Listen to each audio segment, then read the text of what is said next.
Bismillahirrahmanirrahim. Assalamualaikum warahmatullahi wabarakatuh. Alhamdulillahirabbil alamin wa bihi nasta'in wa ala umuri dunya waddin. Wassalatu wassalamu ala asyrafil anbiya wal mursalin sayyidina wa nabiyyina wa maulana Muhammadin. Allahumma shalli ala sayyidina Muhammad wa ala ali sayyidina Muhammad kama shallaita ala sayyidina Ibrahim wa ala ali sayyidina Ibrahim fil alamin innaka Hamidum Majid. Yang pertama-tama yang saya hormati Sahibul Bait Bapak Hamdani beserta keluarga dan juga saya hormati Khadimul Majlis Muallim Meeting beserta rekan beliau Ustaz Herman, dan saya hormati ketua atau yang dituakan di wilayah Bantarjati ini, salah satunya itu Ustaz bin Upamuh.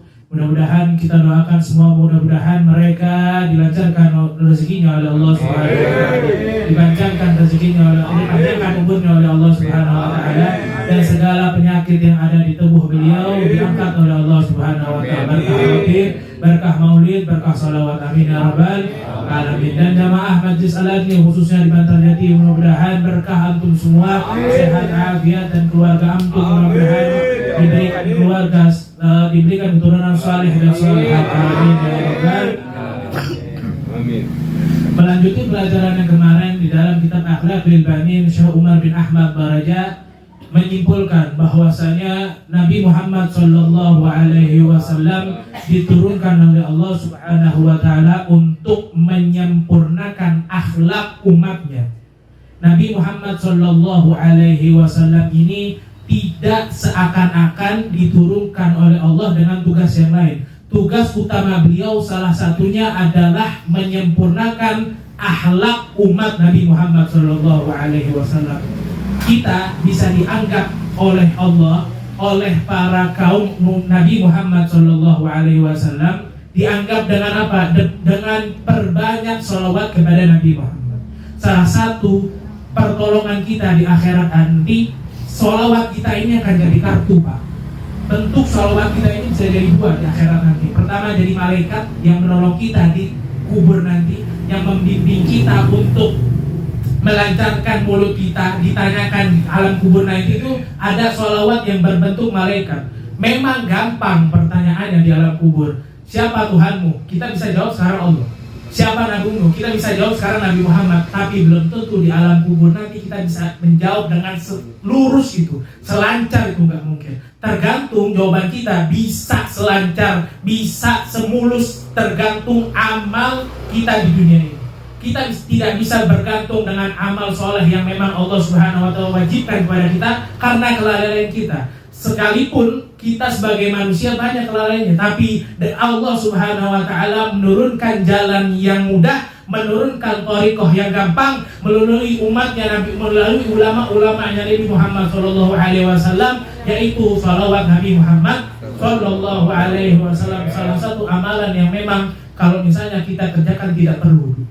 Salah satu amalan yang kita kerjakan walaupun dia dalam keadaan berhadas besar, tetapi dia di tempat yang bagus, di tempat yang bersih, di dalam niat yang bersih, maka salawat itu akan diterima oleh Allah Subhanahu wa taala. Amalan apa selain ini yang memang kita bisa kerjakan dengan perlakuan yang seperti itu? Maka tidak ada perilaku yang lain selain perilaku yang mulia di dunia ini selain mengikuti Nabi Muhammad sallallahu alaihi wasallam. Maka Syekh Umar bin Ahmad Baraja ini dalam awal pendahuluan kitab beliau memajang sosok Nabi Muhammad sallallahu alaihi wasallam ini dengan panutan yang paling pertama. Tidak ada panutan yang lain di dalam kitab ini selain Nabi Muhammad. Ya, tidak ada panutan yang lain selain kitab ini selain Nabi Muhammad. Semua adab-adab Nabi Muhammad ada di kitab ini. Kalau misalnya antum ingin persis atau ingin mengikuti Nabi Muhammad sallallahu alaihi wasallam, maka Syekh Umar bin Ahmad Baraja akan membahas tuntas di dalam kitab ini. Maka dari itu tujuan Allah Subhanahu wa taala menurunkan Nabi Muhammad disebutkan innama bu'itsu liutammima makarimil akhlaq. Aku diutus oleh Allah Subhanahu wa taala untuk menyempurnakan umat Nabi Muhammad. Maka kalau misalnya ada orang yang memang belum sempurna akhlaknya, berarti beliau belum kenal siapa sosok Nabi Muhammad. Maka dari itu bagaimana kita bisa mengenal sosok Nabi Muhammad kalau misalnya kita tidak bisa mendekat ke tempat seperti ini? Kalau misalnya kita tidak mau mendekat ke tempat seperti ini, bagaimana kita mau tahu adab Nabi Muhammad atau cara-cara beliau, kebiasaan beliau di zaman beliau, kecuali kita belajar pelajaran seperti ini. Karena kita sebagai orang tua, Pak, kita ini, saya sebagai anak, saya selalu ingin bahwasanya kepada semua orang tua ini bukan orang tua yang ustadz, tapi dia bisa mengajarkan akhlak-akhlak, adab-adab yang dasar kepada anaknya, yang memang adab-adab yang dasar, akhlak-akhlak yang dasar ini sebelum dia datang ke sekolah, sebelum anak ini datang ke pesantren, dia sudah punya adab dan akhlak yang sudah dicontohkan kepada anaknya dari orang tua tersebut. Makanya butuh pada orang tua untuk belajar akhlak dan adab, niat untuk mengajarkan anak tersebut. Kita ini semua punya tanggungan, gak mungkin kita terbebas dari tanggungan. Apalagi kita sebagai laki-laki ya, orang laki-laki itu mengajarkan anaknya, berusaha kepada anaknya setelah anaknya lahir. Untuk sebelum anaknya lahir, yang tarikot ini ibunya, yang banyak berusaha ibunya, yang lahirin ibunya, yang banyak mengandung, membawa anaknya di kandungan ibunya. Bapaknya apa? Modal gimana ngomongnya ya? Modal akar. Ya, modal akar yang kita punya di bawah ini, modal akar tersebut kita bisa menimbulkan, kita bisa menghidupkan anak tersebut. Setelahnya itu usaha ibunya. Setelah anak itu lahir, ibunya mengurang usahanya, kemudian peran bapak dibutuhkan di waktu tersebut. Maka kita niatkan ngaji akhlak, kita niatkan ngaji adab ini untuk mengajarkan akhlak adab sebagaimana akhlak adab Nabi Muhammad kita ajarkan kepada anak kita. Jarang orang-orang sekarang itu mengajarkan adab akhlak yang memang yang diajarkan kepada anak kita, itu Nabi ajar akhlaknya Nabi Muhammad Sallallahu Alaihi Wasallam. Karena yang kita lihat tuh biasanya adab akhlak orang-orang yang lain yang lebih terkenal dari Nabi Muhammad. Sekarang naudzubillah min dzalik, Pak, Nabi Muhammad sudah mulai sirna. Namanya dikenal, tapi buat apa nama doang yang dikenal? Kalau misalnya Allah Subhanahu Wa Taala menurunkan Nabi Muhammad untuk menjadi contoh atau suri tauladan. Ya, kita bisa kenal artis-artis lain, The Bee Gees, ya, Beatles, terus apapun yang lain. Saya juga senang lagu-lagu tersebut, tapi saya tidak akan pernah mengikuti apa-apa yang dicontohkan oleh beliau, kecuali yang beliau contohkan sebagaimana Nabi Muhammad SAW contohkan kepada umatnya. Boleh kita semua mencontohkan orang-orang tersebut, tapi contoh itu harus berhubungan dengan akhlak adab Nabi Muhammad SAW. Maka dari itu akhlak dan adab ini bagaikan wadah. Kalau misalnya kita mengisi air tanpa wadah, buat apa? Kita ngisi air nih, nggak ada wadahnya, buat apa? Ya, kita bikin perusahaan air mineral, tapi kita menjual wadahnya doang, air mineralnya mana? Gitu. Kita bikin, saya mau jual air mineral, tiba-tiba kita jual ke orang, nih air mineralnya. Loh, yang dijual mana? Air mineral itu cuma botolnya doang, kempleng, tang. Orang kita jual air mineral yang isinya air sama botolnya, kan kita jual botolnya doang. Nggak mungkin. Makanya kalau misalnya kita sebagai umat Nabi Muhammad SAW ini, kita sudah dapat sebagai umat, kita dapat kuncinya untuk masuk surga, yaitu umat Nabi Muhammad. Tapi bagaimana kita dapat tangan untuk masukin kunci ke pintu itu?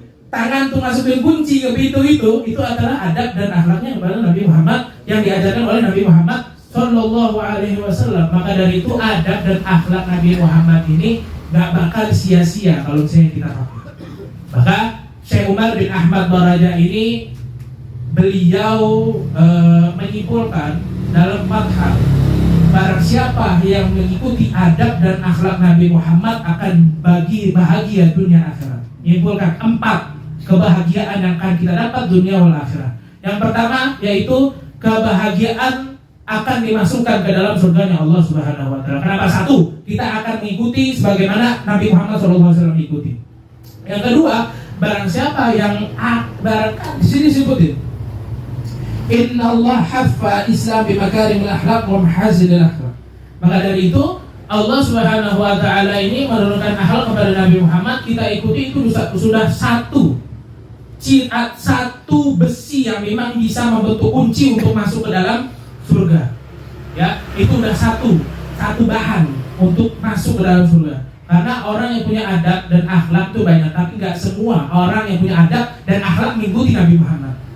Ya, banyak orang yang mengikuti adab dan akhlak yang baik, tapi nggak semua orang bisa mengikuti adab dan akhlaknya Nabi Muhammad Sallallahu Alaihi Wasallam. Dan yang kedua, kalau misalnya ada orang yang mengikuti akhlak dan Nabi Muhammad Sallallahu Alaihi Wasallam, dia dapat mencairkan dosa-dosa beliau yang sebelumnya. Karena apa? Kalau kita dekat sama orang yang beradab, orang yang berakhlak baik, yang dicontohkan kepada Nabi Muhammad, kita bakal banyak didoain orang. Contoh, kita sering kita berbuat baik kepada orang. Gak mungkin orang tersebut melupakan kebaikan kita. Man yansa ala jaza'in nas fahuwa ibnu zina. Barang siapa yang melupakan kebaikan orang lain, maka dia hasil zina. Kalau misalnya kita melakukan kebaikan, diingat oleh orang tersebut, gak bakal mungkin dilepas di dalam sholat beliau untuk mendoakan orang tersebut. Doa itu yang bakal kita dapatkan untuk mendapatkan kebahagiaan dunia akhirat. Ya, doa yang memang selintingan aja. Makanya orang soleh itu kalau misalnya ketemu orang, Pak minta doanya ya, Pak minta doanya. Dari sekian banyak ribu orang yang kita mintain doa, gak bakal mungkin dari salah 100.000 orang itu gak bakal dikabulin oleh Allah. Kita minta setiap jalan minta doa. Misalnya kita hitung 100, gak mungkin dari 100 itu satu aja doa pasti dikabulin oleh Allah. Karena kita gak tahu orang soleh yang kita lihat, yang di jalan-jalan, kita gak tahu mana orang soleh. Bapak mungkin yang biasa parkir di pinggir jalan, atau yang biasa lewat bolak-balik ke masjid, itu doanya dikabul, gak tahu kita. Yang tahu hanya Allah dan hambanya tersebut.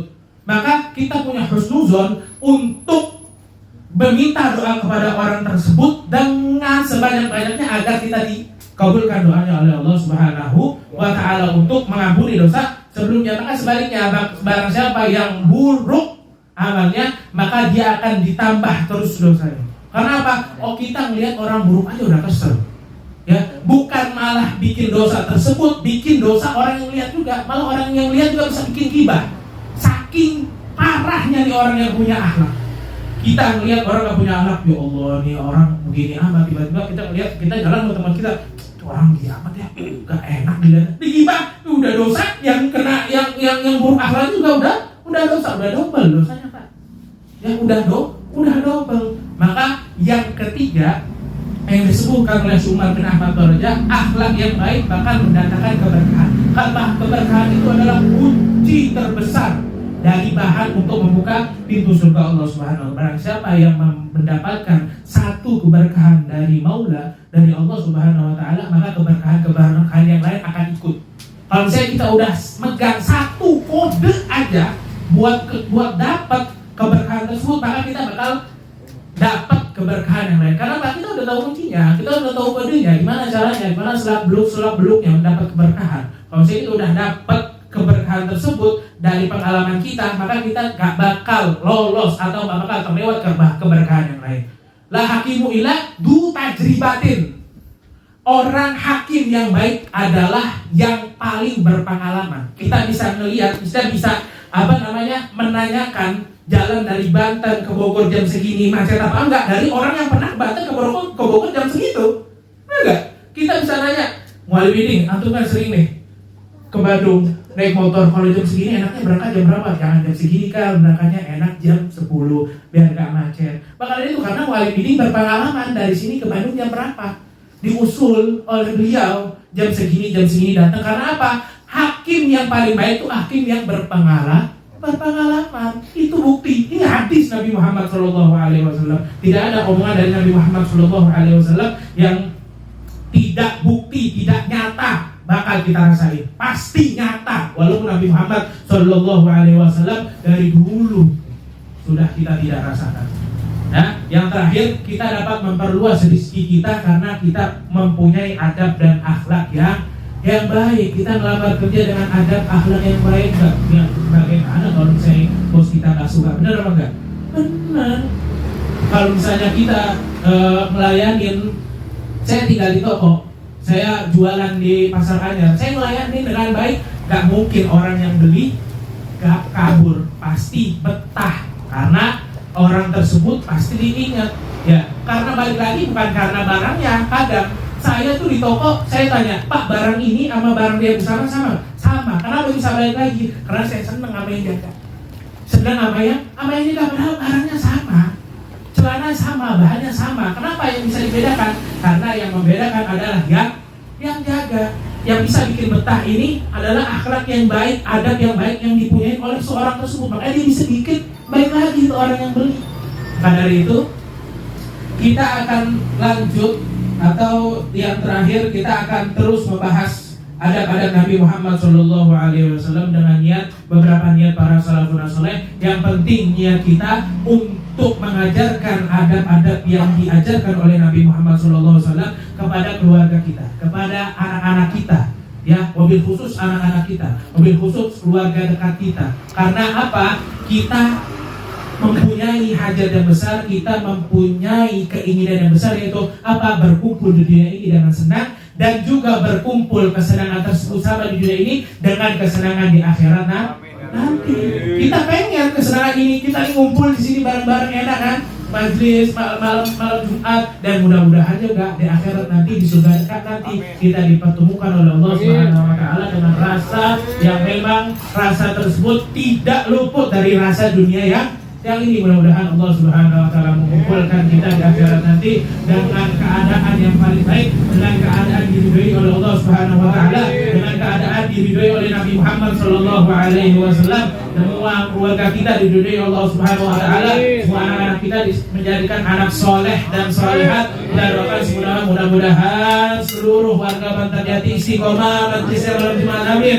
Dan mudah-mudahan orang-orang yang istiqomah di malam Jumat ini bakal dikumpulkan istiqomah di surga nanti oleh Allah Subhanahu wa taala. Sekian, mohon maaf. Wassalamualaikum warahmatullahi wabarakatuh. Terima kasih kepada saudara yang telah memberikan tesnya.